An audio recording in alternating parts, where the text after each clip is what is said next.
You're listening to the Heart of Giving podcast with Art Taylor, powered by bbbgive.org. Here we explore the motivations that form the basis of giving and service. We inspire generosity and celebrate the transformative effects that giving and service have on the human spirit and on community. The conversations featured on the podcast also uncover giving strategies that educate and provide tools to help listeners make impactful gifts of both their time and money. We hope you enjoy this episode. Welcome to the Heart of Giving podcast, powered by bbbgive.org. Give.org is the nation's standards-based charity evaluator and your one-stop source for information on giving and reports on the most asked about charities. I'm Art Taylor, your host. And with me today is Leslie Savoy Burrs, who is an award-winning performer, composer, and educator. He is the first composer ever to receive the National Opera Association's coveted Legacy Award. He's been commissioned for numerous orchestral and vocal works, including 3 new American operas. He's been artist in residence at major universities, colleges, and arts councils throughout the United States. He is the composer, creator, and producer of Autumn Journey, a film made in collaboration with Opera North, an organization that he's been leading for many years, and Citygate Films and the Philadelphia Department of Behavioral Health and Intellectual Disability Services. The film is a new model for substance abuse and mental health education.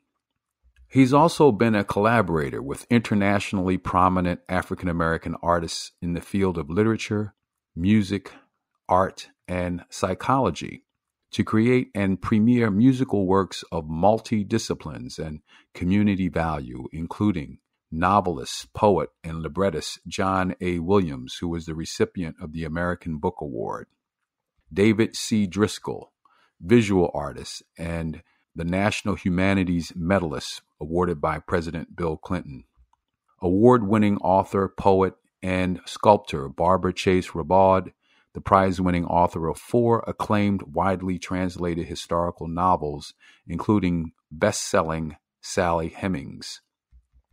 Leslie is also a self-described urban classical composer who uses elements of the environment and community that raised him, along with his classical training. His music speaks to the struggle of African Americans, and he also has made a conscious choice to use his music for social change and justice. We're going to talk with him about his career choices and some of the projects that he currently has underway, and to use him really as an example to show what other artists might do if they are interested, as he has been throughout his life, in seeking to use art, particularly music, to bring about greater attention to injustices, provide hope that we will rise above them, and spur people to action. We'll also have a great time interspersing some of his music throughout the podcast, so be ready to enjoy the great sounds that emanate from his compositions. Leslie, it's great to have you, my friend. There's so much I want to talk to you about. What most people don't know about me is that I was a professional singer as a little boy. Starting at about 8 years old, I got to sing for a small fee in a church choir in Philadelphia, St. Mark's Episcopal Church. And this gentleman from my neighborhood and his brother, Leslie and his brother Stacy, also sang in this church choir, and we became quite close. We're also like brothers. So I need to make that admission so that people really know what's going on. But wow, those were some days, weren't they, Leslie, at St. Mark's? They were wonderful days. They were our South Philadelphia days, and I'll never trade them for anything. Well, you know, you were one of the people we looked up to because of your musical acumen and the respect that the people in the church had for what you brought to us. You were, just a little bit older than we were too, and just a cool guy overall. So we all wanted to be like Leslie. But musically, musically, I think you would say that St. Mark's had a part in shaping the musician you would become. Am I right about that? They had a tremendous influence. When I say they, the experience of being around exceptional musicians, and I always have to point out exceptional musical programming. When people hear us talk about the idea of doing church music, they might lose sight of the reality of what we were experiencing as kids. And then for me as an adult, because I graduated from the boys choir into the men's section of the boys choir. And what was so unique about every aspect of being a part of the vested men and boys choir of St. Mark's was you were singing music that was extremely diverse, from Gregorian chant to Palestrina to, of all things, I always have to point this out in an interview, singing music that was written for tape recorder, stopwatch, and choir. Can you imagine? I don't know if you remember us doing that, but that was a work, and that was in the early 60s. And so all of that was experimental music in, a high Episcopal church. And not to mention that, they also brought from Trinidad a steel drum ensemble into the church to play. Those were just wonderful experiences, I remember that. Yeah, I remember that. They really were. Yeah, so I was, I guess, figuratively, sometimes just picking my jaw up off the ground as a kid, watching these things take place and hearing all of these musical sounds. But Art, also, you'd go from St. Mark's, we'd walk underground in the subway concourse until we couldn't walk anymore under the concourse to get out on Broad Street. And where we'd wind up at 11th and Kimball with the jukebox blaring, the Supremes and definitely the Four Tops. And for me, the group that was everything were the Temptations. So you're going from Gregorian chant, walking down the street, and then popping in with the pinball machines blaring, and then the music blaring, and you're listening to just the Four Tops, the Temptations, all of that, all of Motown, while you're halfway dancing out in the street as well, Yeah. Well, you wanted to go there, so I got to take you back to Kimball Street, because most people will never really understand what influenced you as a young artist and now as a many-time commissioned composer. They will never understand the influence that early stage of your life had on you until you can paint maybe a little picture of what we lived with. So let's talk about Kimball Street. All right. My first response is, you use the term, I have to take you back to Kimball Street. And my response to you is, I never left Kimball Street. Fair enough. I've created a song title. I've yet to write the song, and this title has been in my head for at least 40 years now. And the title goes like this: Kimball's gone, but never far, with Halfball, Junie, Pistol, and Gilliard. And what does that mean? First of all, nothing for me beat getting that perfect broomstick handle and hitting that perfect half-ball. And so for me, that's part of it. That's part of Kimball Street. And then I just want to state that Junie was my mentor. He was, 2 or 3 years older than me, but he knew the whole world. And so that was Junie. And then Pistol, whose real name was Booker T. Joe, was another older person. And Gilliard was Harold Gilliard. And he was the guy that you just knew was always going to get in a little bit of trouble, but you were always going to love him. And so those were the people that were helping influence me. And they're the things that stay with me with Kimball Street and South Philadelphia. Yeah, it was an amazing time. The 60s, obviously, most people know, were a time of turbulence and turmoil, time of change, time of activism, sort of like what we see today.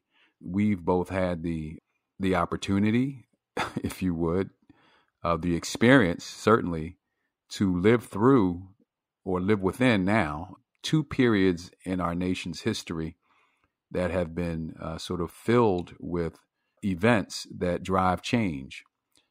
When we were younger, maybe we didn't notice it as much as we do now as adults, but it shaped us too. It created new opportunities and ways for us to look at the world. I suspect this is like a coming home for you when you see your music and how it was influenced then and contemporize it with what's happening today. Well, the first thing that comes to my mind is how fortunate we were to be exposed to the public school system that Philadelphia had to offer. They had a wonderful music program for the Philadelphia School District when I and you were attending from elementary school through high school. And so that was very impactful on my life experiences for being exposed to music. I don't know if you were involved with this, but every Saturday morning, I would go to the Benjamin Franklin High School at Broad and Spring Garden to sing in a 300 boys choir, 300 voices of boys. I was a part of Yes. it. Yep. Yep, I was definitely a part That of was that. the All Philadelphia Boys. The All Philadelphia Boys. You got That's it. right. And that was Dr. Carlton Lake was the conductor, at least when I was there. And as a matter of fact, it was there that Wesley Day from St. Mark's was in the back sitting and listening to the 300 boys sing. And then Dr. Carlton announced at the end of the rehearsal, if you would like to audition for Mr. Day to sing in a boys choir, and somewhere it got mentioned that you got paid for it, that encouraged me to stick around and see if I could audition. And in those days, I was doing music. I was at Jackson Elementary School, and they had a wonderful program. They saw that I had exhibited some kind of modicum of musical talent. So the only instrument they had left for me was a trombone, so they put that in my hand. So that, coupled with the fact that I was going to sing in the All Philadelphia Boys Choir, then Wesley Day comes up, and we're sitting there. We find out that you get paid if you get accepted. And out of all the boys that auditioned, don't ask me why, I was the only one that got chosen. And so that moment was a major life-changing moment for me, because as soon as I went to my first rehearsal at St. Mark's, I've just fell in love with music even more. And they afforded me so many opportunities, because not only did I sing, and as a boy, you mentioned a small wage. To me, I felt like a huge thing to make a whole $20 for the month of, for a month's worth of singing, and to bring that home. I not only got to do that, but they allowed me the opportunity to explore my abilities as a composer as a young boy. And they allowed me to be the conductor of the choir at times. Every Palm Sunday, they needed someone to conduct a choir in the back of the church to get to the front of the church. And I got chosen to do that. So all of those things were making an impact on me consciously and subconsciously. Yeah, wow, that was amazing. Our stories parallel each other quite closely, as you know. Everything you said pretty much applies to me as well, although you obviously took music a lot further than I did. But I'll never forget lugging a cello from 12th and Peter Street on the trolley. That's right. On the trolley to start at Flesher to take my cello lesson on Saturday. That was quite an experience. Leslie, I'm bringing all this up because I want to, sort of transition a little bit to how you sort of define your genre. You call yourself an urban classical musician and composer. And I think it's a lot easier for people to understand when they appreciate where you grew up. And what we didn't say about Kimball Street and Peter Street, where I grew up, just a couple of streets away, was that these were not places where wealthy people lived. These were places where people on the lower economic rung eked out a life for themselves. And there was a fair degree of certainly stability, but there was, a lot of madness from time to time, too, that we had to deal with in our communities, things we had to seek to avoid, and maybe even some trauma that we experienced growing up that we carry with us. I think about being that trip you talk about coming from St. Mark's to get home. I think about all of the gangs we had to pass by and the apprehension that we had that we might get caught in the wrong place at the wrong time. So the positive aspects of our upbringing, some of which you just mentioned, can't be stated without also mentioning some of the potential trauma that we carry with us, which I'm sure is also embedded in the sounds that you create and the genre of music that is uniquely yours. So I want to point that out. And clearly the classical comes from the training, right? But I'll let you talk a bit more about it and how you came to that term. Well, that term came a little later in my adult life, and I tend to explain that by the time I was out of college and I was writing music in the manner that I was writing in my younger days, by having a foot in both worlds, and not unlike a lot of musicians, it wasn't unique to me, but I was dealing with the classical world and I was dealing with and aspiring to be a jazz musician to the best of my ability. I just found that I was encountering this perception of me that was not accurate. And I decided I'll take responsibility of at least defining who I am, even if people want to reject the definition. And the point being is that classical musicians would always hear my music and my approach to music and assume that I was a jazz musician and not take me seriously as a musician, and certainly not as a classical musician. The jazz musicians, especially if they were well rooted in traditional aspects of jazz and bebop and other things, were not hearing that type of musical language coming out of my instrument or coming out of my compositions. And so they would always say I was like a classical guy, but each was sort of implying that I was lacking. And I didn't think I was lacking. I thought I was living my life as an artist more than a musician, to be quite frank with you. And my definition for that was that I was creating art through music that was representing, up until that moment and up until this moment, my life experiences, more than trying to comply with a genre of music and complying with certain things. And part of that was, quite frankly, out of pure ignorance on my part, because I was in love with music so much that I forgot to learn about music at times. I was more concerned with just trying to make the music. So I wasn't studying the varying traditional harmonic structures for classical music, and I wasn't studying or being conscious of the varying traditional harmonic structures and improvisational language of the jazz musician either, because I just thought I was doing music that was representing creative music. I certainly was involving improvisation as much as possible. I thought the spontaneity of being creative through your instrument was very important. And so those were the things that I was focused on more than trying to be a classical musician or trying to be a jazz musician. I had great admiration and sometimes wonderment for the high musician skill levels, but I wasn't trying to negate who I was as a person, as a young man, or as a boy even. I'm just trying to make a statement through the art of music.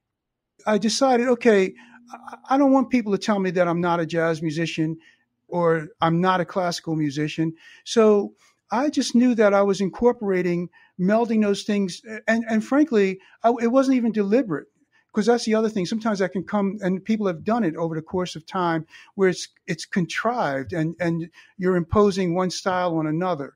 I was trying to create a language through my creations as a player and ultimately as a composer that was representing the rhythms, the excitement of urban life and the jazz elements. Oh, and by the way, man, I have to acknowledge that part of my upbringing is between 11th and 10th and Christian was this great Baptist church that I would go to. And so I was hearing that music in addition to the high Episcopal service concepts. I'm happy to go to those services and my grandmother's Baptist church services to hear that music just, pulsating and all. So, man, that stuff is just hitting me from everywhere, every time you walk down the street in South Philly in particular. So all of that was coming to me. And so, people trying to tell me I'm not this and I'm not that. I'm saying, well, then this is what I am. I'm creating urban classical music. The urban is representing my whole street life, my whole Blackness, my whole desire for representing R&B, not literally, but how it's impacted on my interpretation of it, and funk, and creating jazz lines. But I'm not moving away from the whole classical influence that I've had through St. Mark's, and then at South Philadelphia High School and at Settlement Music School, where I'm playing in the chamber ensembles, I'm playing in the orchestra, I'm playing in the pit for the music theater things. Man, that was my life. So I'm going to say, okay, this is who I am. I'm playing urban classical. I'm creating urban classical music. Well, obviously, your personal integrity shines throughout your career, because I'm sure there were moments where you had to sort of decide, do I go to the world of gold albums and boxed in particular genres? Nothing wrong with that, and potentially making a lot of money. Or do I do something different? In other words, am I not only, like many artists, are motivated by the music, but what's driving them to perform the music is this notion that someday they can be successful by virtue of money, fame, and so forth. Where I think there are others who could kind of look at music as a tool to express what's going on in the world, what's going on in their communities, a tool to help people better understand the world and be educated, and maybe even drive social change through the message that's in the music. And obviously, it's not a binary decision. There's room to do all of that in some cases. But one, it seems to me you've made some conscious choices to remain in control of your music. And that's had some great benefits for you, but it may have foreclosed some things too. What's your thought about that? The first thing is, as a young person, I did strive for recognition and to be famous. And I just, those were my primary goals. And I thought music would just take me there. But in the process of pursuing those specific goals, I realized how I was hearing music, how I was creating art was not necessarily going to afford me that specific outcome to the extent of, being wealthy and recognized. But I also realized from over a series of experiences that was not my primary desire and goal. My real intent was to try to contribute to society through my art. It took different experiences to help make that determination, to come to that realization, so that it allowed me to not deviate from who I was, but to discover who and what I am. So that was like very crucial. What if we were to insert at this point a musical selection that would give us a sense of what we mean when we say urban classical performer or composer? What would you pick? I'm going to suggest, as an example, this was a little later in my career, but it still is a good example, is the string quartet piece that was commissioned by the legendary jazz drummer Max Roach for his ensemble called the Uptown String Quartet. And that consisted of his daughter Maxine Roach and one of the greatest jazz and classical violinists living today, Diane Monroe. So when they approached me and I had the opportunity to sit in the apartment of this great jazz giant, Max Roach, I I wrote a work that they recorded and went on Phillips Records. It's on my website. It's a work called Song for Winnie. And Song for Winnie is a work that captures the dissonance and the angst and the energy of what was taking place with South Africa through the way I imagined Winnie Mandela's life to be, both the good and the bad that's associated with her history. And so this piece, to be played by 4 women in the string quartet, performing and recording this particular work, is a representation of my concept of urban classical creations.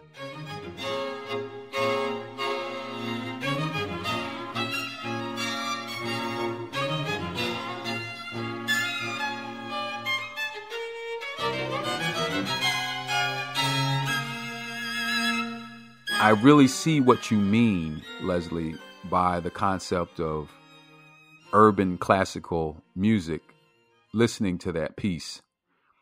So let's talk a bit more, though, about your evolution as a composer from that particular time to where you've maybe landed more recently, like in the creation of several operas that have gotten quite a bit of acclaim. The first being Vanquis. How did you make that transition? What was it that helped you evolve in that direction? So the key word is evolve. I couldn't get to the stage of writing operas and to where I am at this moment without this evolution of progression. And I need to stress that the high school allowed me to experiment. The Philadelphia School District had that kind of openness about it and, didn't chastise me for doing that. And frankly, the work was very, very nice. And so that's the first thing.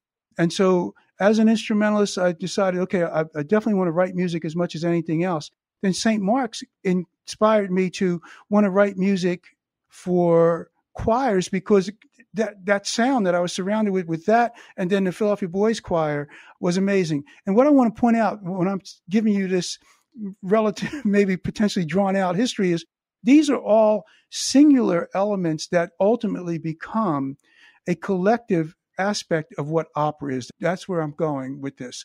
So I do the instrumental music, and then I'm doing the jazz elements, and then I'm writing it in the classical style, even as a high school student, and not consciously making these distinctions. They're just what I want to do.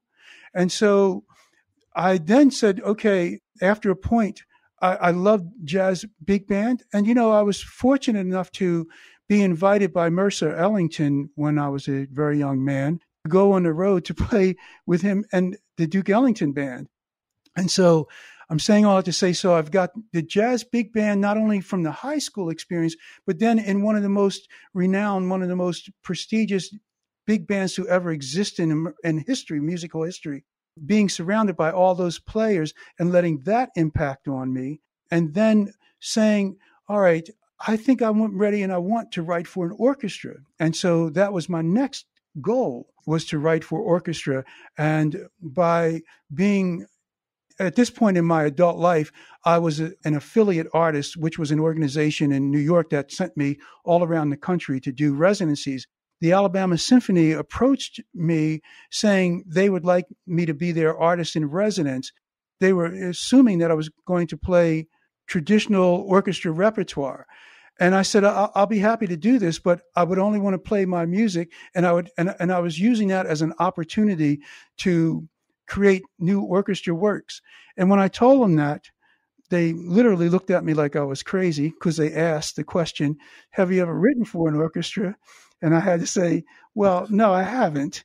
And so they were saying, well, how's that going to work? And I just suggested that I knew I would go I took some quick orchestration lessons from my good friend at the time at Haverford College, John Davison. And they said, well, if you can give us X amount of bars, 32 bars of orchestration to demonstrate your ability to write for orchestra, then we'll consider it.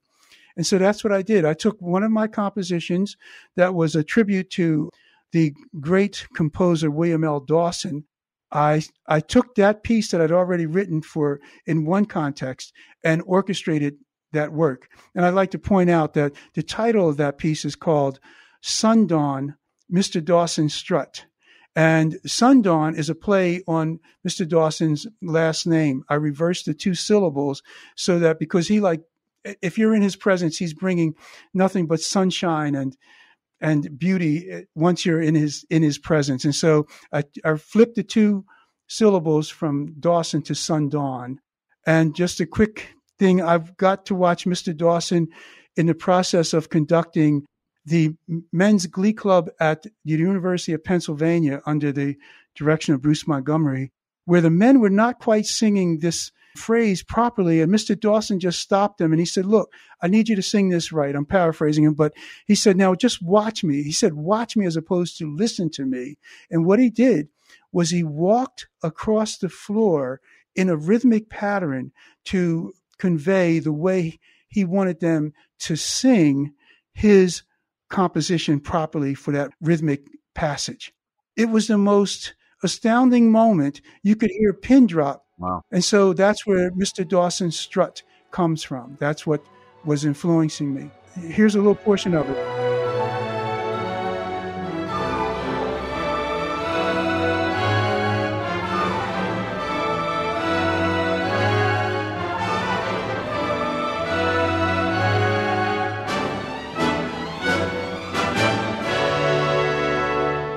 I want to talk about some of your operas because I think that they also provide an avenue for you to have a more fuller expression of social change, of the social environment, of the history of African Americans, particularly your first opera, Vanquis. What were you trying to do with Vanquis? All right. So here's the thing. Vanquis, in actuality, was not my first opera. Ah, okay. Yes. So here's the important thing to note. I knew after these experiences I was describing and leading up to writing for orchestra, and then I decided, okay, my next step is I've always wanted to write an opera, so I'm going to see how and what I can do about that. I think it's important to understand when I graduated from the University of the Arts, that was a moment of me realizing, well, what do I do now? Because I'm the big time not a jazz player, and the big time not a classical player. Where and how am I going to get work for myself? And so I had to become entrepreneurial in my own right. So the next thing I did, and I'd like to point out that St. Mark's put me through college on a full scholarship from them. And then they were kind enough to support me to take an additional music and business course at Temple University. And so I discovered a new thing called a nonprofit for and the 501c3 and how to Wow. how to raise money because I realized no one's going to hire me for my skills in either of the worlds, and nor was I aspiring to be a freelance musician. I wanted to be an artist and create my own world. And so I'm saying all that to say that I had to discover how I could finance what I was imagining for myself.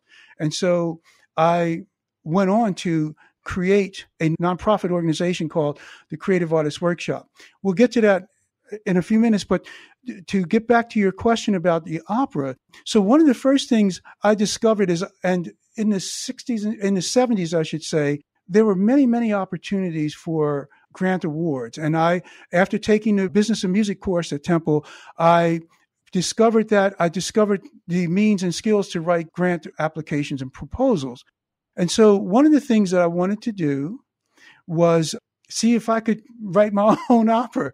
And I came up with the ingenious title, which was A Black Opera. Okay, that was it. I wanted to write an opera that took us, and so it was that simple, A Black Opera.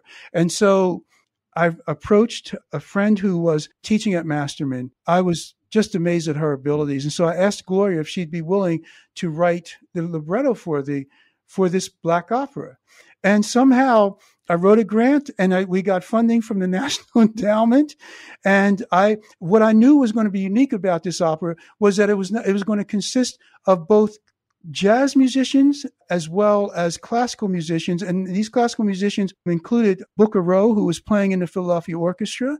And the jazz musicians were some of the finest, John Blake Jr. and Tyrone Brown and a few others. And then a set of classical singers from the Simpson family, Marietta Simpson, who went on to be a very famous opera singer. Anyway, we were all young people. I wrote the first opera in conjunction with John Blake Jr. I wrote all the melodic lines, and John put the harmonic structure to the works, because that was not a skill level of mine at the time.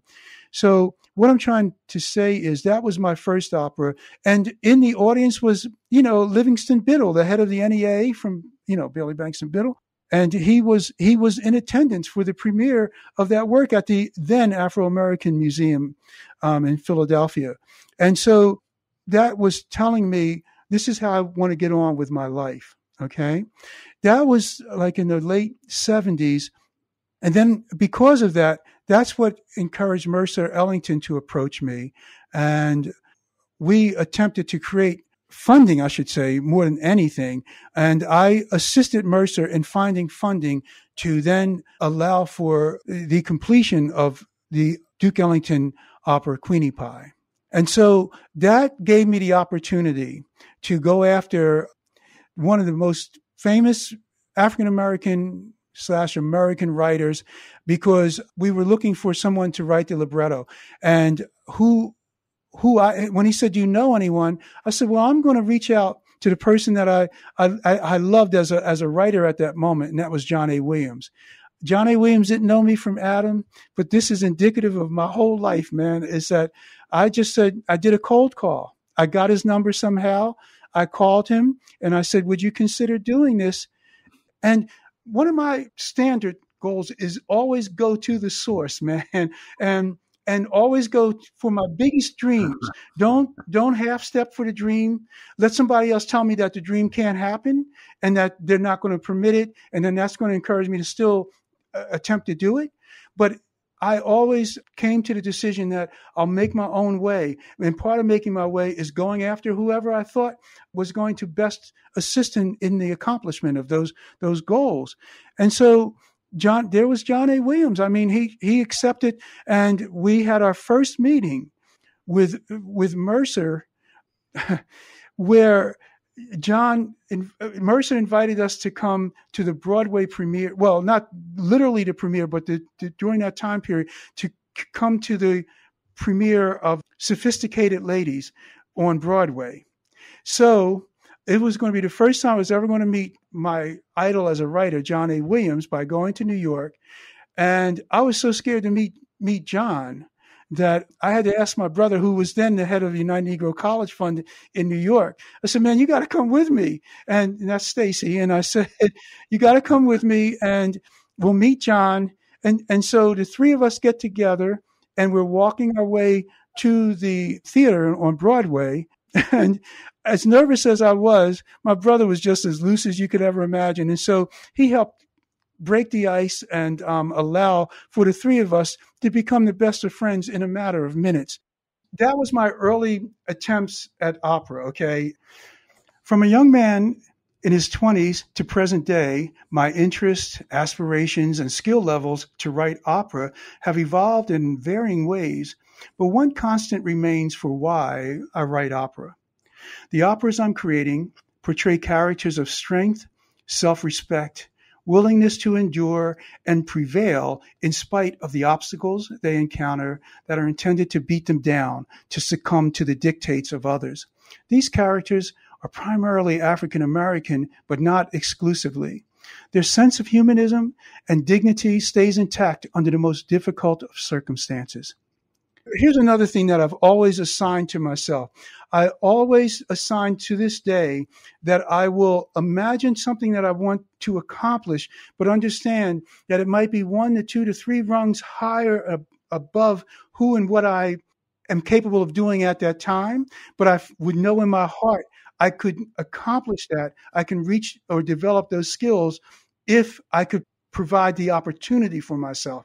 Hence, when I talked about saying to the people at the Alabama Symphony, I want to write my own music. I didn't know how to do it exactly, but I knew I could. I knew that I was going to figure it out.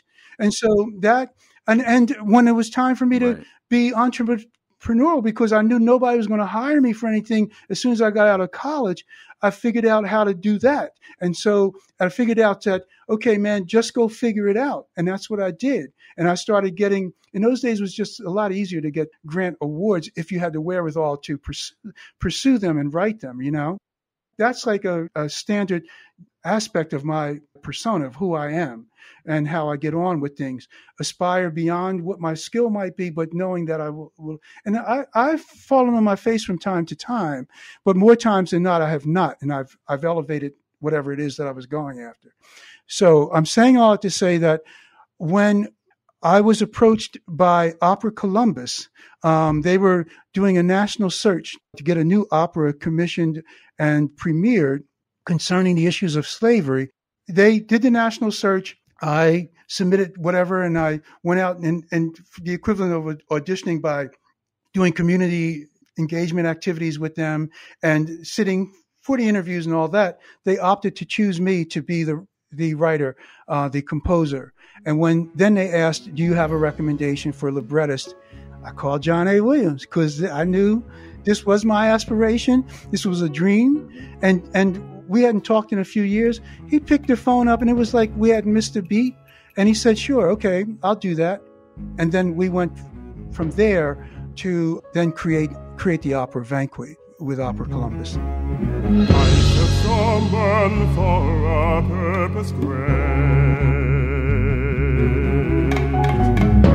His augurs come to Southampton.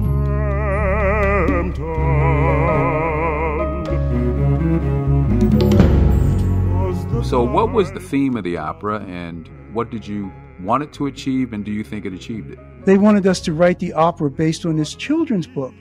But we were grown men. And John A. Williams is one of the most important American/African-American authors. And we just decided the book did not hold enough content to represent the magnitude of what slavery and systemic racism embodied. And also, one of the things that we made an outright dedication to was that we were going to create an opera that represented Black people, African Americans, without any kind of sense of hat in hand, any kind of begging, any kind of diminished sense of integrity. As a matter of fact, we were going to highlight how high the integrity had to be, how high the ethics had to be, how strong you had to be as a Black man, as a Black woman, to endure the atrocities of what American society was inflicting on them through slavery and racism. You know, so we wanted to make sure that the opera captured the essence of our strength as a race. That was the conclusion that we not only came to, but committed to. We made that clear that we were going to take the responsibility of creating the content for this opera more so than allowing it to be some kind of little, I can't think of a better word than mammy-pammy, but that's not the best word. But we wanted to put a real historical adult perspective on the realities of slavery and racism and the endurance of a race of people and the triumph of human spirit. Those were our goals. The characters in this opera epitomized the concept of giving, making a difference, and inspiring others. And that's what we did. That's what we created. I thought it's important to also highlight how Vanquit not only served its purposes over the course of its premiere and the subsequent years of presentations for venues throughout the country, but here we are 20 years later, and Vanquit has now assumed a very important and new responsibility in its role of contributing to society. And that role is Vanquit is transcending cultural norms to assist humanism in medicine. And we have just recently won a grant where I'm working with a team of medical doctors and PhDs at the Ohio State University College of Medicine.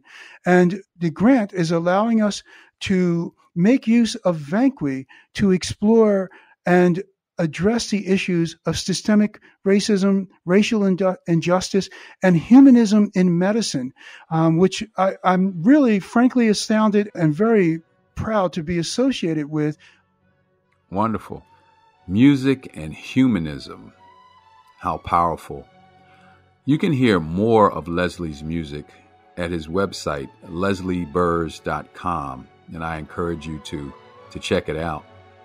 Leslie, I want to thank you for giving us this time today, and I'm really excited because we're going to do a second episode where we'll delve into some of the tools that you've used to make music and also create social good that I know many people will want to hear about. So to all our listeners, I want to thank you for listening in. Tell everyone you can find us on all major podcast platforms. Please share the links with others so that they can also enjoy the great experience of the Heart of Giving podcast. Thank you again for listening.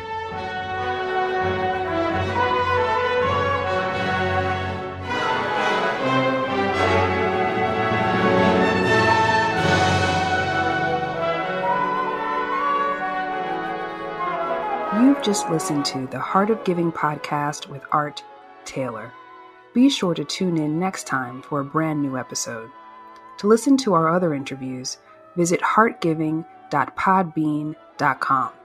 That's heartgiving.podbean.com. Subscribe to our show on major podcast platforms. Send your comments and ideas to Nona@thusmarket.com.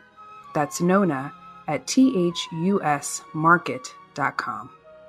The thoughts and opinions expressed on this podcast are the views and opinions of the guests, not those of the BBB Wise Giving Alliance or program affiliates. This podcast is for information and educational purposes only and is copyrighted with all rights reserved. This podcast is protected by Podbean's terms of service.